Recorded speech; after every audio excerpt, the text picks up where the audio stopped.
cheers to you. One of my friends got me this giant size Life is Better at the Lake mug, and that is true. I wish I was at the lake and loving this mug, and it holds a lot of Java. So we're just going to set that down. As we get started today, I've mentioned before when I've done some of these that maybe I'm talking to myself, and maybe today I'm just going to be talking to myself, but maybe someone will find this valuable, valuable for them or valuable for someone to share with. I for the last probably week and a half have started to probably sulk or feel bad for myself about some of the things going on in this quarantine, in this situation. And anything I say, I don't mean to make light of anyone who has real problems. I have a great family, a great environment, a great, job and lots of things to be comfortable and excited about, and I shouldn't minimize.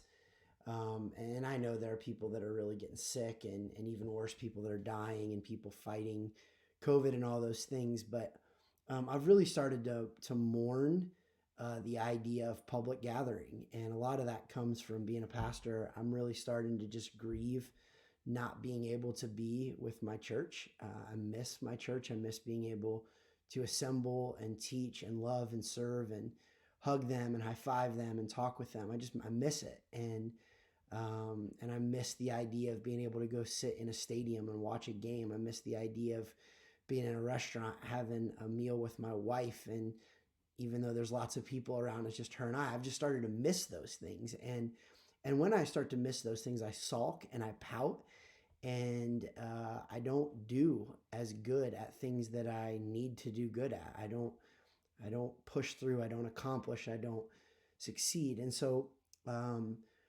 I know that I've talked to my staff and myself and my family and lots of people about the importance of lamenting and mourning during all that's going on and the losing of things. And that's real.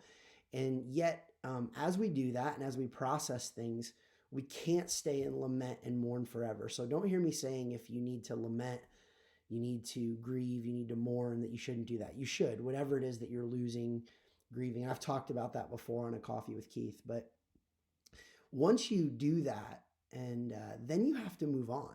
And I'm reminded of a book I read where they talked about one of the most important traits of people or groups who are successful. And it's a trait that's beyond talent. It's the idea of grit.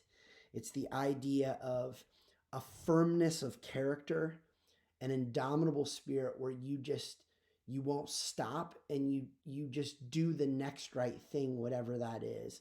It's where you're a grinder, that even when it's hard and even when it hurts in your soul and even when it's difficult, you grab a hold of grit. And grit is that thing that keeps you moving and keeps you going forward and keeps you taking territory, even when it's hard. And again, I'm not saying don't grieve and don't lament, and you need to do that and you need that first. And if you haven't done that with things, but then you gotta have grit. And I've started to tell myself about some things that, Keith, you gotta have some grit right now. You gotta be someone who just has an indomitable spirit. And that grit's gonna manifest itself in lots of different ways in the world that we're living in right now. For some of us, we just got to have the grit as it relates to homeschooling and saying, you know what, this is what we're going to do with our kids and our home and the rules and the structure and the process. And we're just going to keep taking that next step until we get to the end of the year. And even though we don't feel it, we got to have the grit and the fight and the indomitable spirit to keep going. Some of us got to have the grit in our marriage. I mean, let's be honest. There is a ton of tension in homes right now as married couples are together and facing life in a way they never have, and stress and anxiety and all that. And you got to have grit to say, what's the next right thing, to forgive, to love, to serve, to do whatever it is. For some of us, we got to have grit with our kids. We're over it. We're done. We're frustrated. We want to get away. We want to stop fighting with them to get off the Xbox or to stop TikToking around the house or whatever it is. And we got to have grit to love and be patient and kind and say the thing and be merciful. Some of us have to have grit in our loneliness. We wish we had someone around right now and we don't. And we have to have grit not to run to addiction or to wine or to food or to sorrow or to just complete sadness. We got to have grit to fight and do the next right thing and have the step of discipline. Some of us got to have grit in our addictions.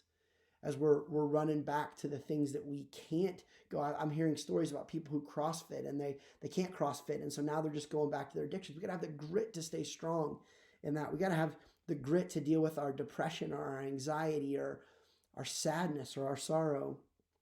And so for me, I'm reminded that there's a lot of things that, yeah, they've changed and they're different. And there's some things I don't like. I mean, I just don't like them. I'm mad about them. I'm annoyed about them. I'm frustrated. But I also know that I got to have the grit to do the next right thing, to be patient with my wife, my kids, to say the kind thing, to serve, to love, to go get on the treadmill when I don't want to get on it, to read the thing I don't want to read, to send the note to the person that I don't feel like sending the note to figure out how to study for the talk that I have to give, or to go and do the work to prepare, to plan to lead the staff in a way I don't want to, because I got to have grit. I got to grind. I got to have indomitable spirit. So I just want to encourage you today as you go into your day, whatever you're facing, whatever you're thinking about, and maybe you're over it, maybe you're tired, maybe you're fatigued, maybe you're just not sure you can anymore. I want to ask you to just grab hold of some grit, some grinder mentality that says, okay, what's the next right thing to do? And I'm just going to grind it out and I'm going to get it done because I know that I can, because I know that's what's best, even though I don't feel it. So here's to having some grit today. Attack today. Make it a great one. We're going to get through this, and I hope to see you soon.